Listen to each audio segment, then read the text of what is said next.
오늘 제가 여러분과 더불어서 나눌 이야기의 제목은 머리를 붙들지 아니하면 이라는 제목입니다.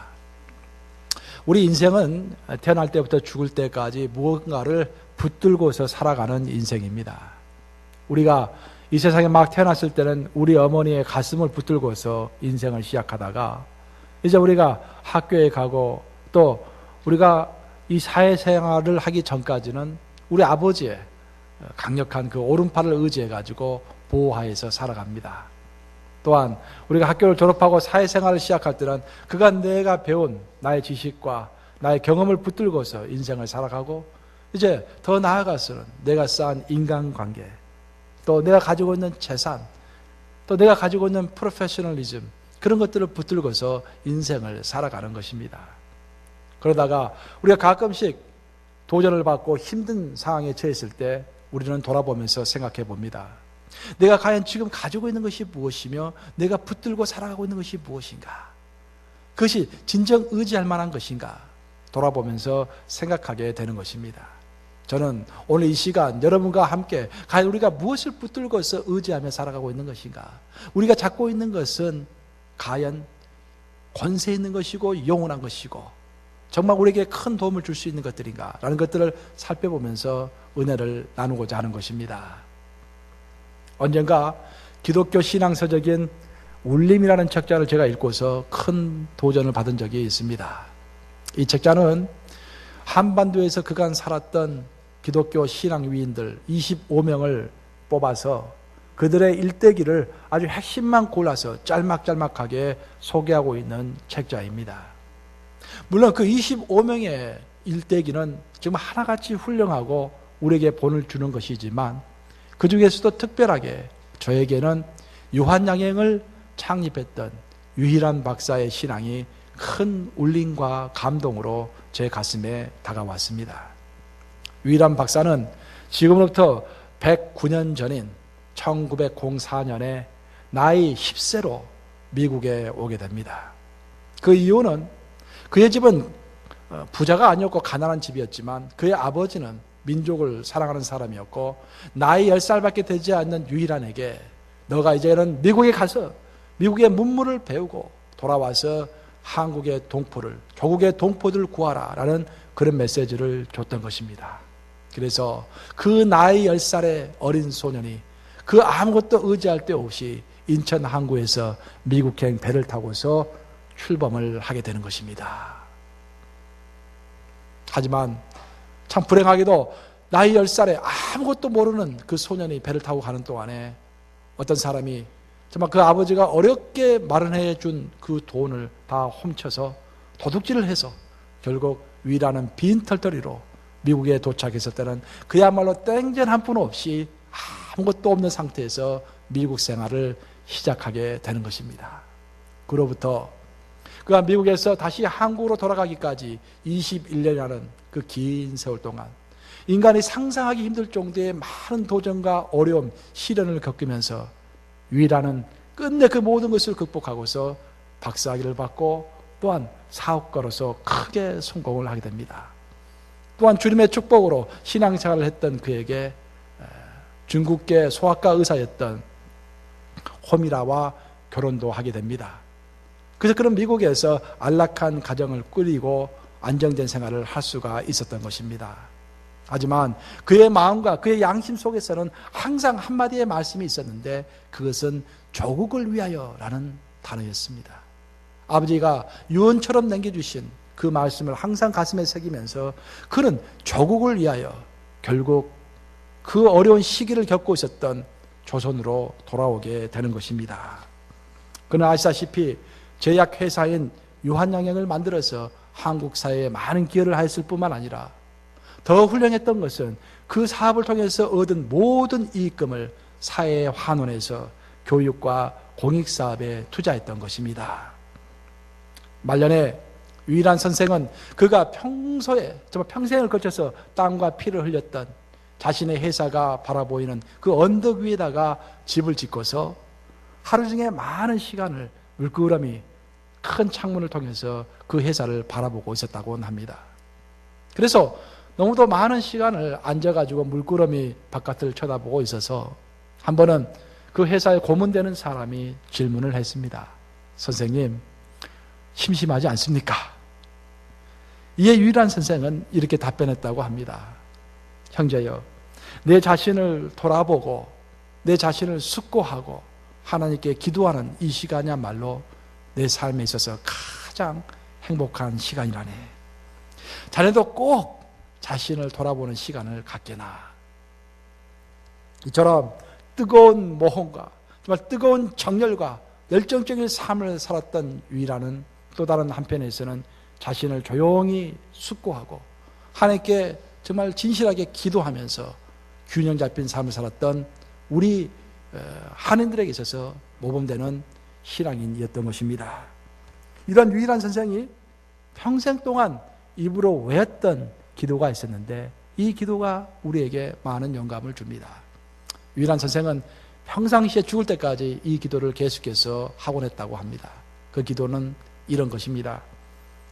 하늘에 계신 아버지여, 삶에 있어서 더 중요한 것이 무엇인지를 저로 하여금 알게 하시고 하나님께서 이미 저에게 허락하신 이 많은 좋은 것들을 감사함으로 누리게 하시고 저로 하여금 항상 명랑하고 항상 친절하고 항상 오래 참고 항상 우애할 수 있도록 제 삶을 축복하여 주시옵소서.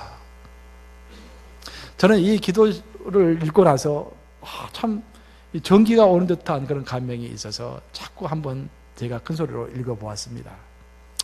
마디마디가 저에게 큰 감명을 주는 그런 구절이지만 특별하게 더 감명을 줬던 것은 첫 구절, 하늘에 계신 아버지여, 인생에 있어서 더 중요한 것이 무엇인지 그것을 인식할 수 있도록 저를 인도하여 주시고, 더라는 말이 중요합니다.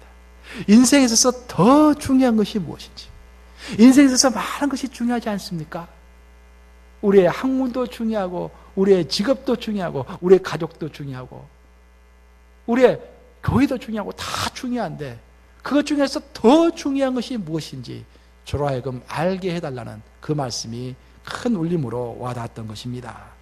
여러분, 우리가 세상 살이를 할 때 무엇이 가장 중요하고 더 중요한지를 알 수가 있다면 우리는 그것을 기준으로 해서 인생의 순서를 세울 수 있을 것이고, 만약 우리의 삶이 어떠한 정확히 잘된 올바른 순서를 세워서 살아가고 있다면 우리의 삶은 절반 이상 성공인 것입니다.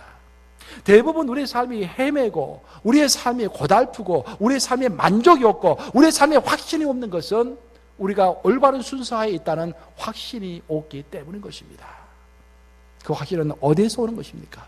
우리 기독인의 삶에 있어서 더 중요한 것은, 우리가 우선순위를 세워야 할 것은, 우리의 삶의 참 만족과 확신을 그추는 그 최고의 우선순위는 무엇인 것입니까?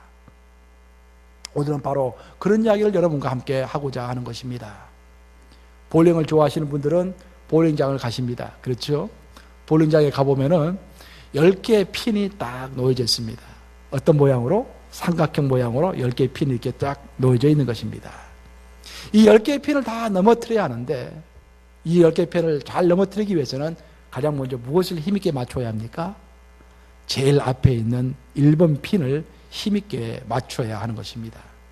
제일 앞에 있는 그 1번 핀이 맞아서 떨어져야 그것이 넘어지면서 그 울림으로 뒤에 있는 9개의 핀들이 영향을 받아서 다 한꺼번에 넘어지는 것입니다. 그래서 그 1번 핀을 우리는 킹핀이라고 하는 것입니다. 이처럼 우리의 인생은 그 킹핀을 건드릴 수 있어야 합니다. 그 킹핀을 칠 수 있어야 하는 것입니다. 10개의 핀 중에서 제일 가에 있는 9번 핀이나 10번 핀을 아무리 친다고 한들 영향이 있을 수가 없습니다. 하나 넘어지고 마는 것입니다. 하지만 1번 핀을 친다면 그 핀 하나가 넘어짐으로 인해서 나머지 9개가 다 무너지고 우리의 목적은 달성할 수가 있는 것입니다. 그러면 우리가 꼭 쳐야 할 그 하나의 핀이 무엇입니까?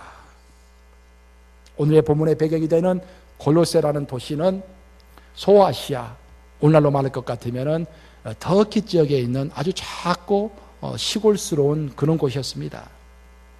그런 곳에 에바브라라는 사람이 교회를 세우게 되는데, 에바브라는 사도 바울이 2차 전도 여행 때 에베소에서 두란노 손을 세우고 두란노 손을 통해서 말씀을 전파할 때 그곳에 가서 사도 바울의 말씀을 받고 큰 감명을 받아서 그 뜨거운 가슴을 안고서 자신의 고향인 골로새로 돌아와서 교회를 세웠던 것이 바로 골로새 교회가 된 것입니다. 이처럼 골로새 교회는 사도들이 아니라 평신도가 세운 교회로서 시작할 때부터 이단들의 공격이 극심했던 그러한 교회였습니다.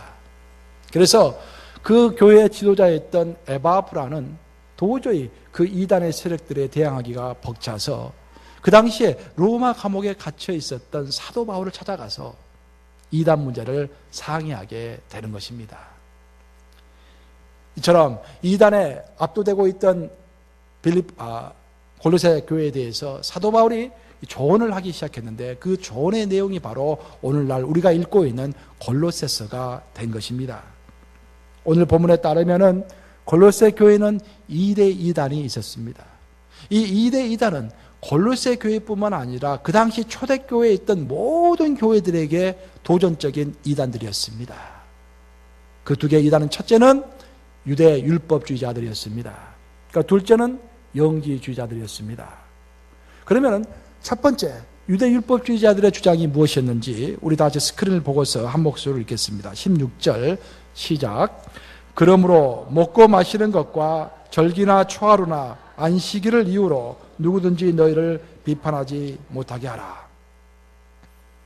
가장 어려운 이단 중에 하나가 유대 율법주의자들이었는데 유대 율법주의자들의 기본적인 주장은 우리가 구원을 받는다는 것은 믿음 하나로 되는 것이 아니라 모세가 가르쳐준 율법을 다 지켜야만이 구원을 얻을 수 있다고 주장하는 것입니다.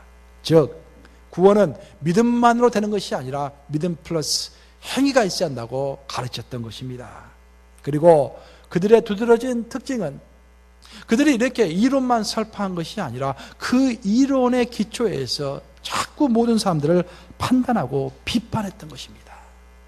그 입에서 나가는 모든 말들이 격려와 칭찬의 말보다는 99% 사람을 판단하고 비판하는 그런 특징을 가지고 있었던 것입니다.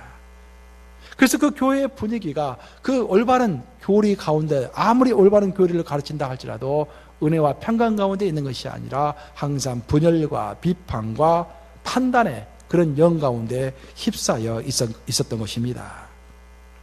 이 유대 율법주의자들이 극우파에 속한 사람이라면 정반대쪽 극좌파에 속한 사람들이 바로 영지주의자들입니다. 영지주의자들의 주장은 오늘 18절에 나와 있는데 18절을 우리 한 목소리로 읽도록 하겠습니다. 시작. 아무도 꾸며낸 겸손과 천사 숭배를 이유로 너희를 정죄하지 못하게 하라. 그가 그 본 곳에 의지하여 그 육신의 생각을 따라 헛되이 과장하고. 영지주의자들의 특징은 영과 육을 나누는 이원론적인 생각입니다. 그들의 말에 따르면 우리가 구원을 얻는다라는 것은 우리의 영이 구원을 얻기 때문에 우리의 육체가 아무리 큰 잘못을 저지른다 할지라도 큰 죄를 범한다 할지라도 우리가 간음을 하고 도둑질을 한다 할지라도 우리의 영이 깨끗하기 때문에 우리의 구원은 아무 상관이 없다라고 주장하는 사람들입니다. 오늘날에도 영지주의자들이 있습니다. 영지주의자들의 특징은 영을 신성하게 생각하고 강조하는 반면에 육을 또 행동을 경솔하게 여기는 사람들입니다. 오늘날 현대판 영지주의자들은 이렇게 말을 합니다. 마음으로만 믿으면 됐지 교회는 갈 필요가 없다. 즉 마음의 믿음과 몸의 행동을 구별하는 것입니다.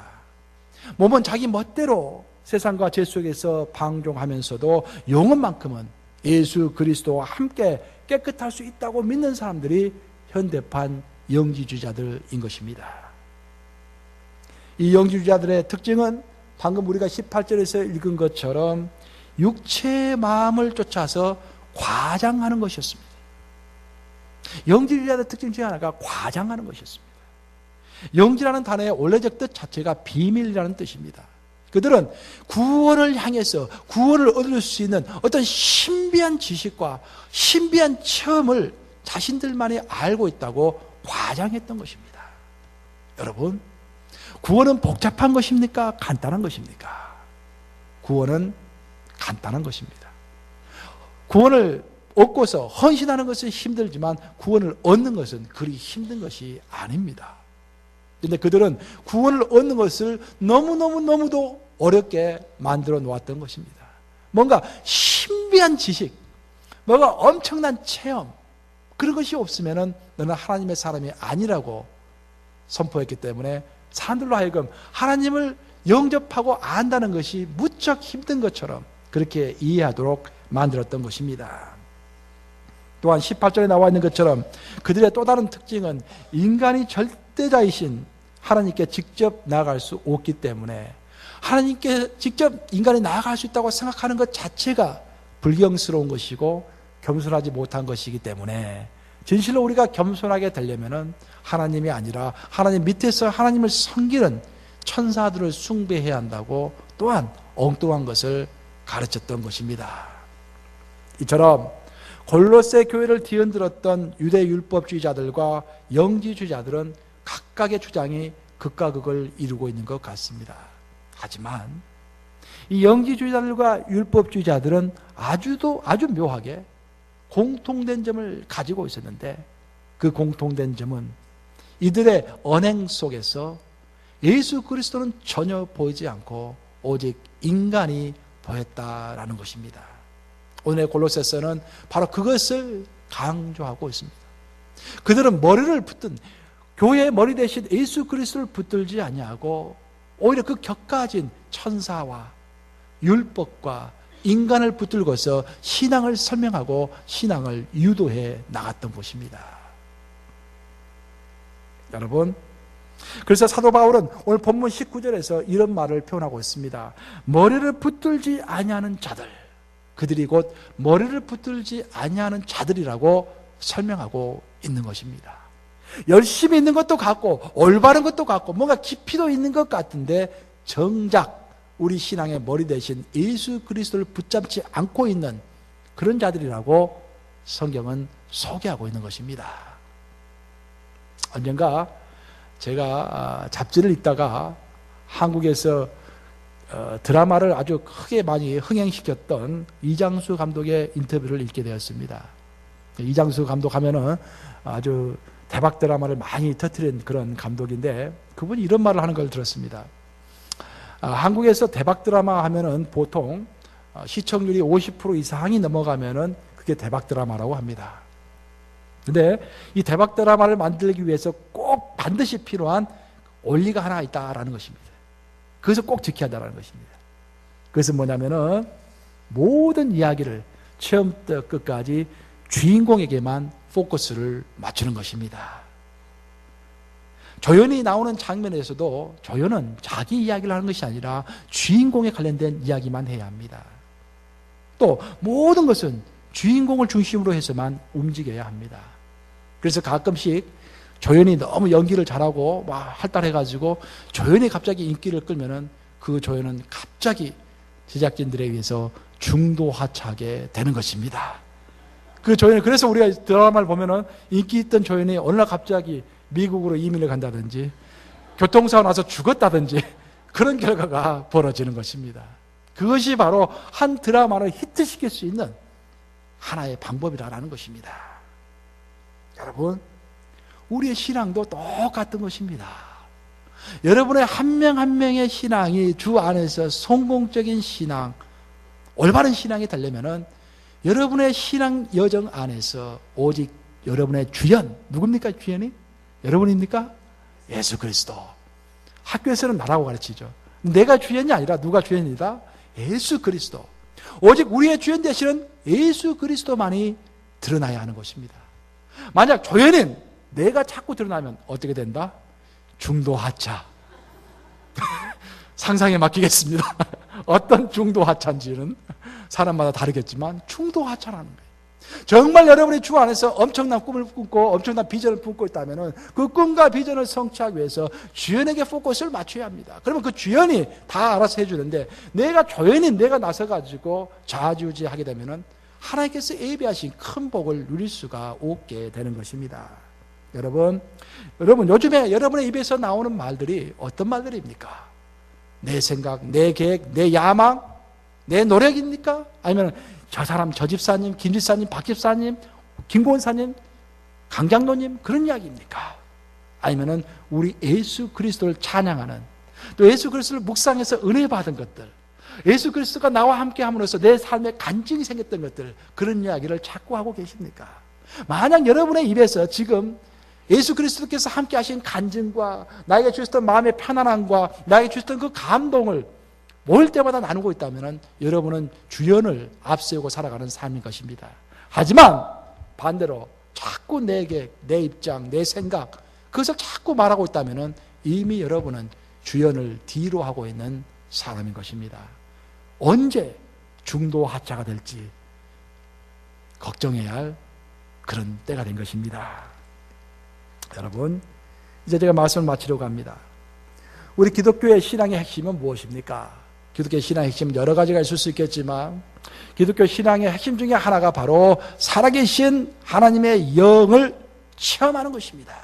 그래서 우리 감육의 창시자는 요한 웨슬리는 이성과 아울러서 체험을 중시했던 것입니다. 균형 잡힌 신앙이라는 것은 이성과 체험이 함께 가는 신앙이라고 우리에게 가르쳤습니다. 옳은 소리입니다. 우리는 머리로 알 뿐만 아니라 살아계신 하나님을 체험하고 경험하고 그 권세를 누릴 줄 알아야 하는 것입니다.